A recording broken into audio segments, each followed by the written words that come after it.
Donc nous allons ouvrir la parole de Dieu ensemble. Ça fait peur l'image qui est derrière, mais je vais reprendre le verset que nous avons vu ensemble pour la Sainte Seine. C'est dans Exode au chapitre 7 et au verset 20. Il est dit « Moïse et Aaron firent ce que l'Éternel avait ordonné.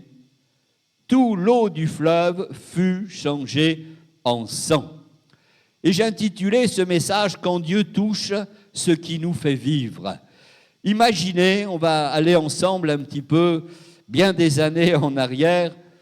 Nous savons que le Nil, c'était la grandeur de ce peuple. Le Nil, c'était un fleuve qui était majestueux. Le Nil, c'est ce fleuve qui traverse encore l'Égypte.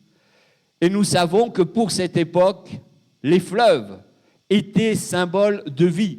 Nous le savons, nous aussi, au Québec. Le Saint-Laurent, toutes les villes se sont bâties juste au bord du Saint-Laurent. Parce que c'est là qu'il peut y avoir du commerce, c'est là où les hommes peuvent faire de l'agriculture, l'eau est là et peut être irriguée. En fin de compte, cette rivière du Nil, c'était le cœur battant de toute une nation. Ça nourrissait leurs champs, ça irriguait leur culture, ça alimentait leur bétail, facilitait le commerce et ça assurait à cette époque la richesse et la puissance de tout un peuple.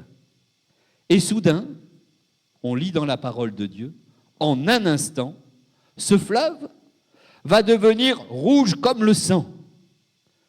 Et les poissons vont flotter à la surface comme morts.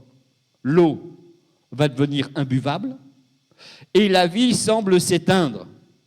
Et ce qui paraissait sûr, ce fleuve était sûr, ce qui paraissait stable, intouchable, va se transformer en une menace. Ce n'était pas le moment d'aller boire l'eau. Ce n'était pas le moment d'alimenter le bétail avec cette eau où le sang était répandu. Frères et sœurs, pourquoi je vous parle de cette première plaie d'Égypte? Parce que ce passage me révèle une vérité profonde et universelle. Dieu commence toujours par ce qui est central dans nos vies. Il ne frappe jamais au hasard. Le Seigneur touche ce qui nous fait vivre, ce sur quoi nous reposons notre cœur et notre confiance. Pour mieux comprendre, peut-être, j'aimerais vous faire penser à quelque chose qui est peut-être plus proche de nous. Vous avez un travail, vous pouvez remercier Dieu, vous aimez beaucoup ce travail. Vous avez peut-être un projet que vous avez bâti depuis des années. Vous avez mis tout votre espoir, toute votre sécurité, toute votre réussite, et ça arrive. Ce qu'on pensait stable, d'un seul coup, c'est le licenciement. D'un seul coup, ce que vous avez bâti sur une entreprise, ça s'appelle une faillite. Tout à coup, parce que vous êtes beau, jeune, en pleine santé, c'est une maladie qui vous frappe. Tout d'un coup, tout semblait stable et c'est une crise imprévue dans votre famille qui va tout bouleverser. Ce qui semblait sûr, ce qui semblait nourrissant, devient soudainement une source d'angoisse et de perte. Et en fin de compte, je vais donner cette expression, votre Nil personnel, il devient rouge aussi. Et vous réalisez que ce soit sur quoi que vous comptiez, rien ne peut vous sauver. C'est exactement ce qui est arrivé à ce peuple d'Égypte.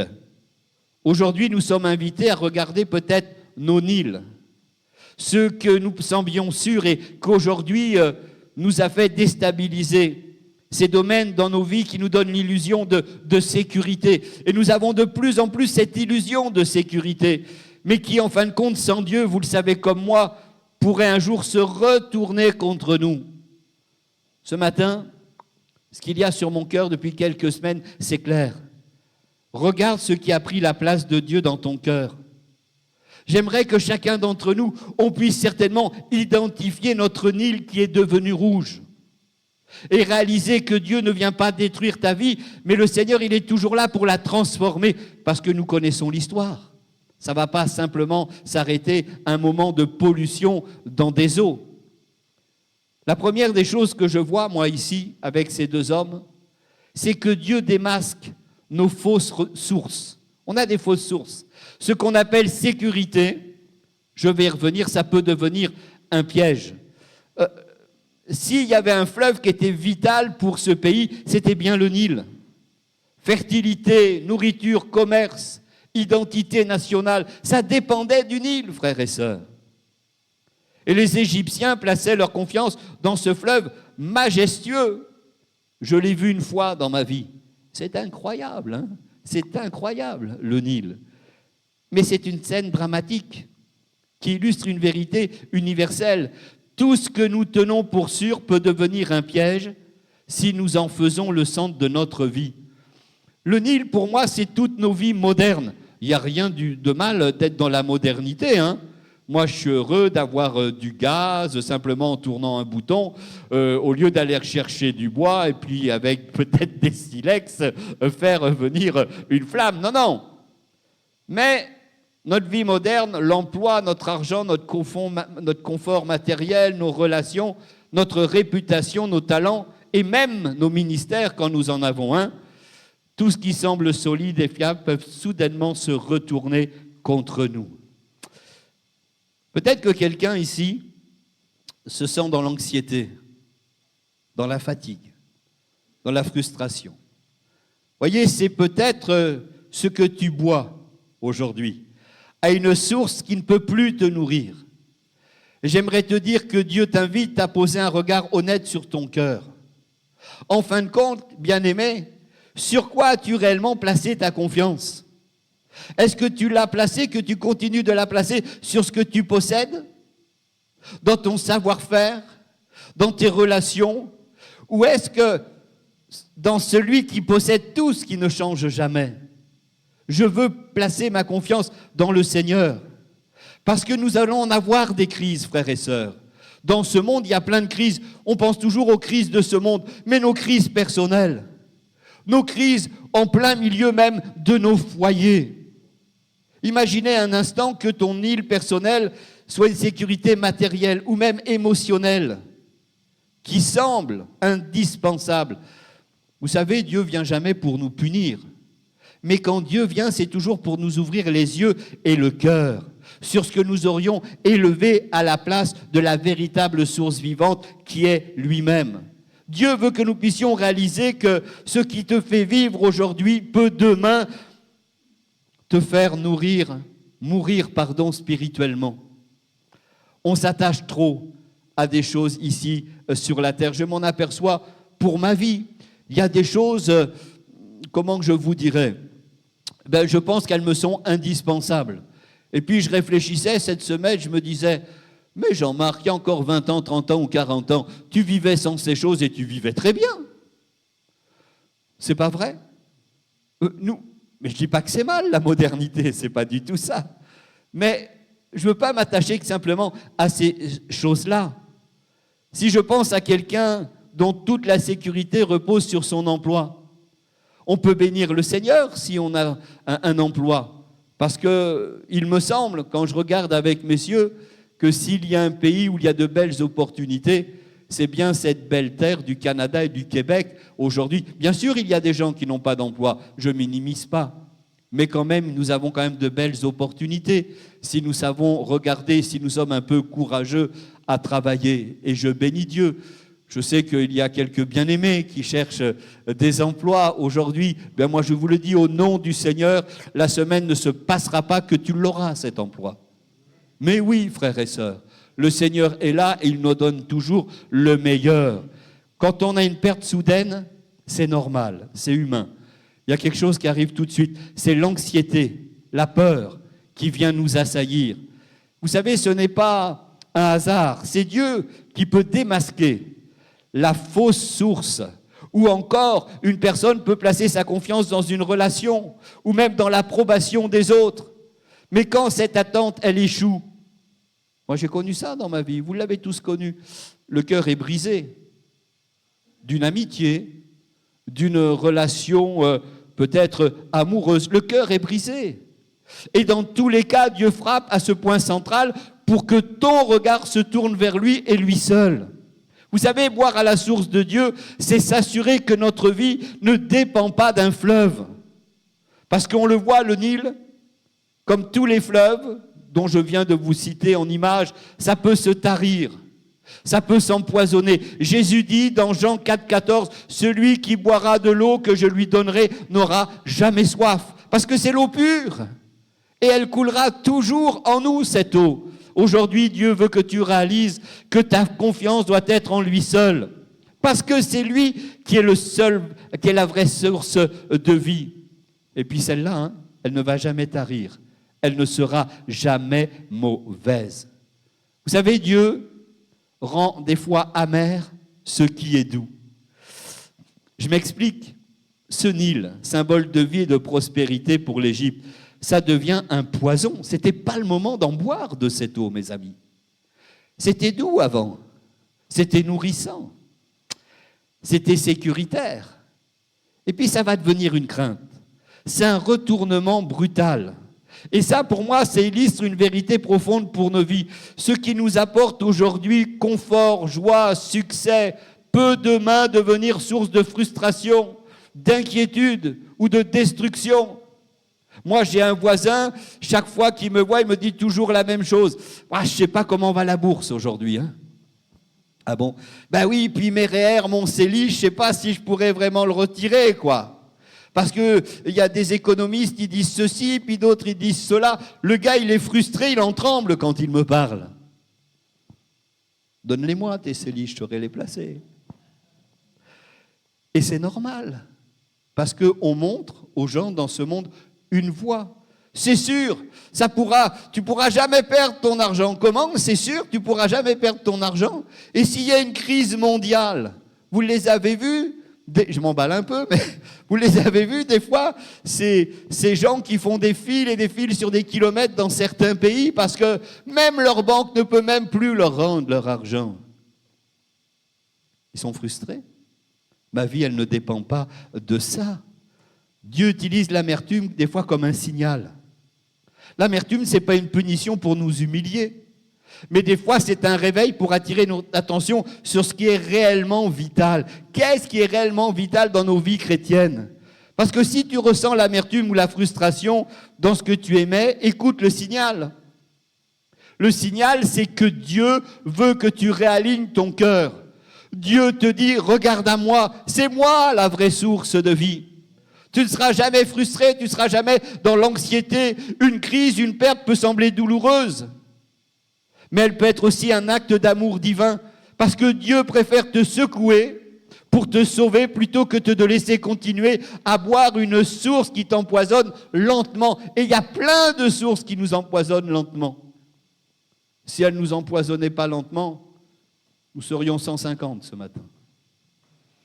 Mais ça empoisonne doucement. Regardez autour de vous. Combien de fois nous avons dépendu de notre emploi? Merci Seigneur, il n'y a pas de problème. De nos possessions, de notre réputation ou même dans notre ministère, comme si c'était des fleuves de vie éternelle. Mais ce n'est pas vrai.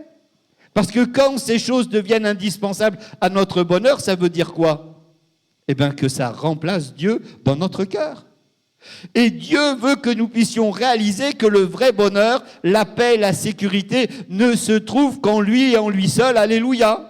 Et l'amertume que tu ressens, c'est pas un échec, c'est un réveil. Nous devons le prendre comme ça. Le problème n'est pas la source elle-même. C'est jamais un problème, la source. Mais c'est notre dépendance à la source. Quand je regarde le Nil, c'était pas mauvais, pas du tout. Mais Pharaon et les Égyptiens avaient mis toute leur confiance dans un fleuve qui allait, en fin de compte, par cette plaie, finir par les trahir. Et dans nos vies, nos villes, nos Nils modernes, nos possessions, nos relations, nos talents ne sont pas forcément mauvais.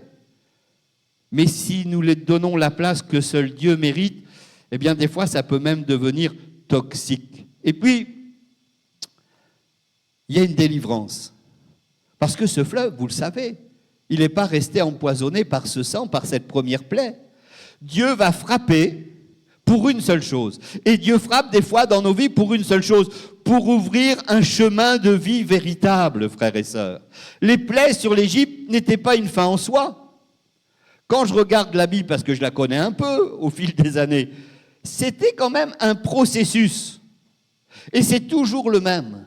Dieu prépare toujours la délivrance, mais il commence par révéler la vérité avant tout.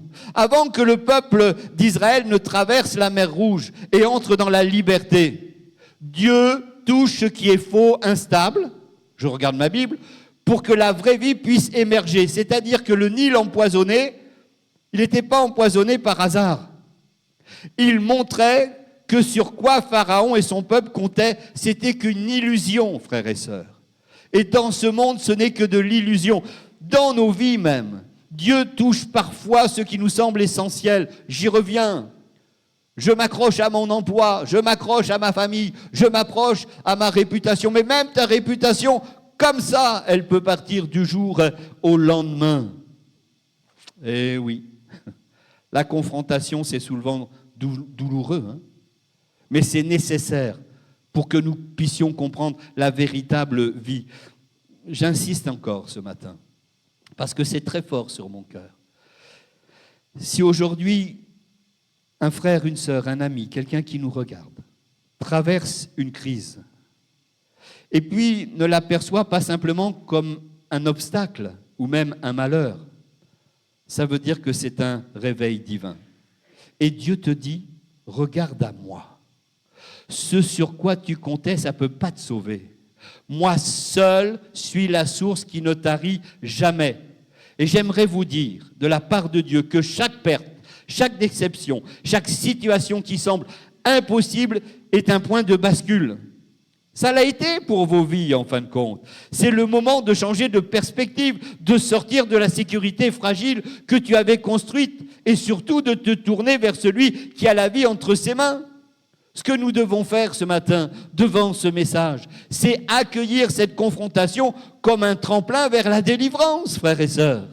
Notre vie vaut la peine d'être vécue sur la terre avec cette source qui est Jésus. J'imaginais un enfant qui était perdu dans le désert et qui avait quand même la possibilité de boire dans un petit ruisseau.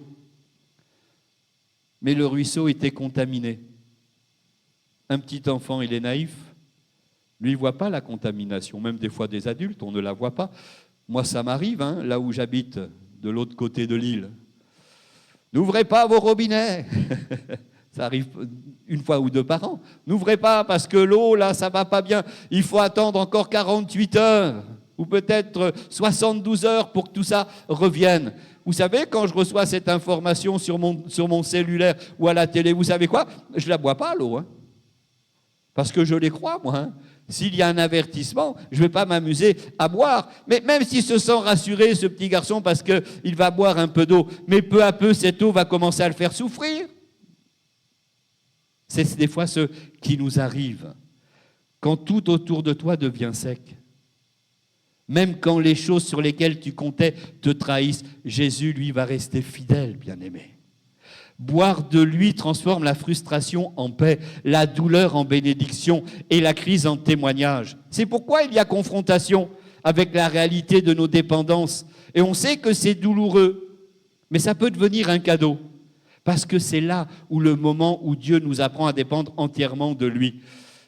Plus j'avance dans la vie, plus je me remets ma vie tous les jours au Seigneur, même dans les moindres détails. Croyez-moi, dans les moindres détails. Je vous invite à faire cette expérience. En toute chose, nous devons tout remettre au Seigneur. Aujourd'hui, on a le choix. Hein. Vous pouvez continuer de boire un Nil empoisonné ou tourner votre cœur vers celui qui est le rocher vivant et pur. Jésus choisit la source qui ne faillit jamais. Nous devons laisser transformer notre amertume en bénédiction. Et quelquefois, notre poison, c'est une leçon de vie. Il y a des crises des fois dans notre témoignage. Nous avons des crises des fois dans notre fidélité. Mais le Seigneur, lui, c'est toujours la même chose. Pour chacun des enfants que nous sommes ici présents, il veut ouvrir pour toi un chemin de vie. Même si tu te sens comme au milieu d'un désert, le Seigneur veut te conduire vers une abondance que rien ni personne ne pourra jamais te voler. Et des choses en abondance, il en a plein pour nous. Mais nous voulons rester à côté de ce Nil, à côté de ces choses qui sont en train de nous meurtrir et de nous affaiblir. Mais pourquoi? Revenons à la source qui est le Seigneur. J'aimerais demander aux musiciens peut-être de revenir. Parce que le changement de source, il est important pour chacun d'entre nous. Dieu ne commence pas toujours par la mer Rouge. Il peut commencer aussi par le Nil. Je regarde la Bible. Il commence par ce qui nourrit et retient ton cœur. Sur quoi tu places ta confiance? C'est pourquoi ce matin, le Seigneur voudrait te montrer que ce qui semble indispensable peut devenir dangereux si ce n'est pas lui. Écoutez-moi bien, frères et sœurs. Dieu ne veut pas réparer ton île. Non. Dieu veut devenir ta source vivante, celui qui ne tarit jamais, parce qu'il est la source. Nous, on veut tout refleurisse dans notre vie, mais nous n'allons pas au bon endroit. Et même si la crise devient un témoignage, même ce qui est poison hier devient un rappel, j'aimerais vous dire, bien-aimés, ce n'est pas ça qui te donne la vie, mais lui et lui seul. Alors Dieu nous invite, j'en suis sûr, encore à tourner notre cœur vers lui et nous dit, viens boire à la source qui ne tarit jamais. Pour celui ou celle qui s'est posé bien des questions sur sa vie, tu n'es pas à la bonne source. Tu es en train de t'empoisonner si cette source, ce n'est pas Dieu lui-même. Et si quelqu'un au milieu de nous sentait son cœur comme assoiffé, ces sources actuelles ne te donnent plus la paix, ça ne te donne plus la vie. Alors décide aujourd'hui de venir à Jésus. Fais cet élan dans ton cœur. Lève-toi, ouvre ton cœur et dis-lui, Seigneur, je viens à toi ce matin. Seigneur, je veux que tu sois ma source de vie. Transforme mon île qui m'empoisonne, autrefois poison, en un pont vers la vie éternelle, en source de paix, de joie, de victoire, parce que quelqu'un est en train de faire cette prière. La Bible nous le dit, de ne pas remettre à demain, parce que Dieu veut faire des choses maintenant. Et vous savez, bien-aimés, la vraie vie, la vraie sécurité, la vraie paix, elle ne se trouve qu'en Christ et en Christ seul. J'aimerais que nous puissions peut-être fermer les yeux, courber les fronts et dire, Seigneur, je me suis trop appuyé sur ce Nil. Et d'un seul coup, il y a la crise. D'un seul coup, il y a l'anxiété. D'un seul coup, il y a la peur. Mais bien-aimé, ami, le Seigneur veut que tu sois maintenant dans des eaux claires, des eaux qui te nourrissent. La parole de Dieu te nourrit. Cette relation personnelle avec lui te nourrit. Il y a trop de choses qui empoisonnent ta vie. Tu les connais? Mais le Seigneur te dit, viens à moi et à moi seul. J'aimerais prier pour ceux et celles qui sentent dans leur cœur cet appel d'une vie nouvelle en Jésus. Tu t'es trop appuyé sur ta sécurité, sur tes relations, sur ton travail, sur ta famille. Et qu'est-ce qui se passe aujourd'hui? En un instant, les choses ont été brisées. Et ce qui te semblait une sécurité te met aujourd'hui dans la peur et dans l'anxiété. Non, le Seigneur ne veut pas que tu vives ainsi. Mais le Seigneur veut que tu puisses rétablir des véritables relations, tout d'abord avec lui, pour pouvoir les rétablir au sein de ta propre famille. Le Seigneur veut que tu t'approches de lui, même s'il y a une perte d'emploi, même s'il y a une insécurité. Le Seigneur va te redonner. Mais c'est une leçon pour toi aujourd'hui. La sécurité n'est qu'en lui et en lui seul. En Christ Sauveur, lui qui a donné sa vie pour chacun d'entre nous. J'aimerais prier pour celui ou celle qui est peut-être dans cette anxiété, dans cette peur et qui dit « Non Seigneur, je veux changer. Ce poison m'affaiblit. Ce monde et ces domaines où je vis sont des fausses sécurités. Seigneur, je viens à toi. » Pour celui ou celle qui a besoin de cette prière et de cette grâce, là où vous êtes, je vous invite peut-être à lever la main. Je vais vous voir, simplement une main levée. Oui, je vous vois, madame. Oui, je vous vois, madame. Oui, frère. Oui, ma sœur. Y a-t-il d'autres bien-aimés? Cette sécurité, elle est en Christ. Ne vous inquiétez pas. Dieu est là. Le Nil a été empoisonné, mais le Nil est redevenu clair. Parce que c'est sur l'ordre de Dieu et toujours sur sa parole que Dieu rétablit les choses et les rend pures. Seigneur, je te prie pour ces bien-aimés qui se réclament de toi. Tu connais leur peur, leur anxiété, sur quoi, Seigneur, ils se sont tenus, mais ce réveil est divin. Et tu leur accordes, Seigneur, ta grâce. Ce que leur cœur demande dans ta volonté, donne-leur maintenant, Seigneur. et que les eaux qui étaient empoisonnées, les domaines de leur vie qui étaient instables, Seigneur, tu vas les rétablir. Parce que c'est en toi que nous venons. Tu es la source de vie. En toi, Seigneur, tout est pureté. Il n'y a pas d'impureté, Seigneur. Tu es le Fils de Dieu. Alors bénis-les et accorde-leur ce que leur cœur demande dans ta volonté ce matin. C'est dans le nom précieux de Christ que je prie.